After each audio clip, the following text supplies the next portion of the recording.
Hey guys, what is going on? Jimmy from WhichWay here. Today we are doing the Last of Us 2 State of Play reaction.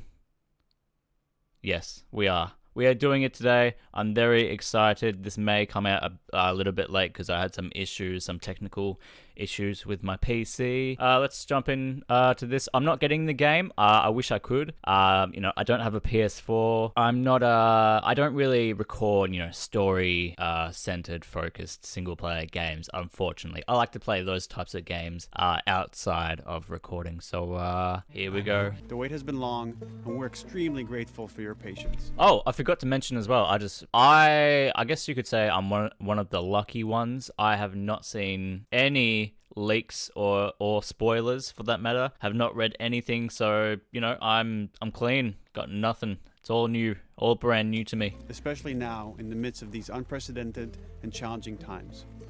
We hope you're all taking care of yourselves, and that you, your friends, and your loved ones are doing well. Over the next 20 minutes or so, we're going to give you an in-depth look into what awaits you in The Last of Us Part 2, including new details about the gameplay experience and story. And to cap it all off, we'll be showing a never-before-seen, lengthy gameplay sequence. Oh. You'll definitely want to stick around for that. Actually, I think I hear someone calling me right now. I think I have to go. Not funny? Okay. I'll just leave. I don't know what happened. I was supposed to take her to the Fireflies and walk away. Oh, man. They were actually going to make a cure. The only catch. It would kill her. The Last of Us Part 2 picks up Ellie and Joel's story several years after the events of the first game.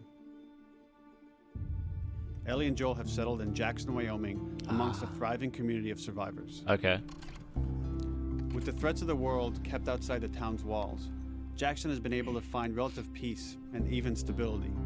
Good stuff. Ellie is now 19, lives on her own, and has been able to forge lasting relationships within the community. Mm-hmm. Scale of 1 to 10, how would you rate our kiss from last night? 1. However, this peace is short-lived. Oh, okay. Jackson and Ellie suffer a violent and traumatizing event. Ellie sets off back into the treacherous outside world in search of retribution and justice. Mm-hmm. Her journey will take her to new parts of the country previously unexplored in The Last of Us. The story spans multiple seasons and climates, from the snow-capped mountains of Jackson Awesome. to the lush Pacific Northwest. Each introduces a wide range of exterior and interior environments for you to navigate and explore, rendered in meticulous detail and unprecedented scale with the latest iteration of the Naughty Dog engine. Our goal was to make these environments not only beautiful, but feel as grounded and authentic to the cities they're based on as possible. It looks just as good as the first game. Much of the story unfolds in what remains of Seattle, a massive former quarantine zone. Okay. Its locales are incredibly diverse, spanning a dense city center with a skyline of towering high-rises to the beautiful suburbs and stormy waterfronts that surround it. Ooh, I love that. The city exhibits drastic shifts in architecture, elevation, and weather. And with Part 2, we've introduced new traversal mechanics that afford greater exploration and ways to navigate threats. Ellie is not only able to climb and jump over gaps, but she can use ropes to scale vertical terrain or swing over obstacles. Very cool. To discover new areas, resources, and side narratives. Huh. My swing. These more open environments also create new strategic considerations in combat, whether it's to get the jump on enemies or bypass them entirely. Oh. The Last of Us Part 2 features some of the largest environments we've ever created. Wow. Horseback riding will allow Ellie to quickly cover some of these expansive terrains.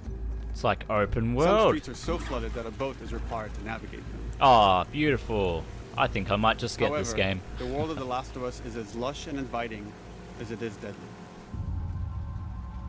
As Ellie uncovers the path to finding those who have wronged her, she must face the many threats of this unknown city.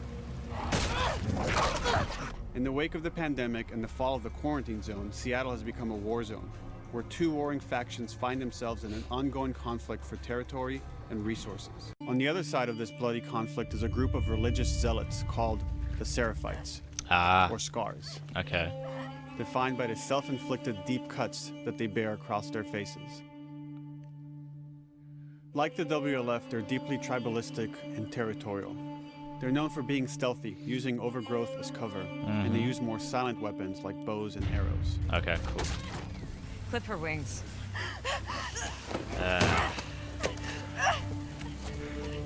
Nope. Nope. But beyond this conflict among survivors, the threat that originally brought the world to its knees is very much present. Every human is in danger of falling victim to the infected. Uh-oh. They are the recently infected runners, who are more numerous and aggressive in this game. Okay. More aggression? The blind but extremely deadly clickers, and the stalkers, who sneak and hide until they're ready to attack, surprising their victims with extreme agility and brutal violence. Clickers? Last of Us Part I 2 can't introduces new stages of infected, such as the Shamblers. see. Large, Ah. heavily armored enemies that are covered in pustules. Upon getting close to you, they expel a corrosive spore cloud that burns its victims. But our most terrifying and lethal new forms of infected will have to wait until you play the game for yourselves. Ah.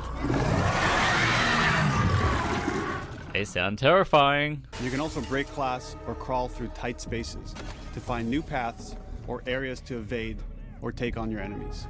Cool. In any given combat situation, you can flee an encounter and re-establish stealth to regain the advantage. If you absolutely have to fight your way out, there are a variety of tools at your disposal. Ellie's more agile than most of her enemies. She could sprint and quickly dodge incoming attacks. Learning how opponents attack with different weapons and mastering the timing of your dodges will prevent you from taking damage and create opportunities to counterattack. Nasty. You can use throwable items or well-placed shots to stun enemies before dealing a killing blow. Or using them as a shield to protect yourself or buy some time to figure out your next move. They definitely improved, that's for sure. You can choose whether to attack these opponents separately and directly, or find ways to pit them against each other. At the same time, right. So you could have clickers and humans in the same room. Flee as they fight, or wait until their numbers have thinned out and engage with whomever's left. That's neat.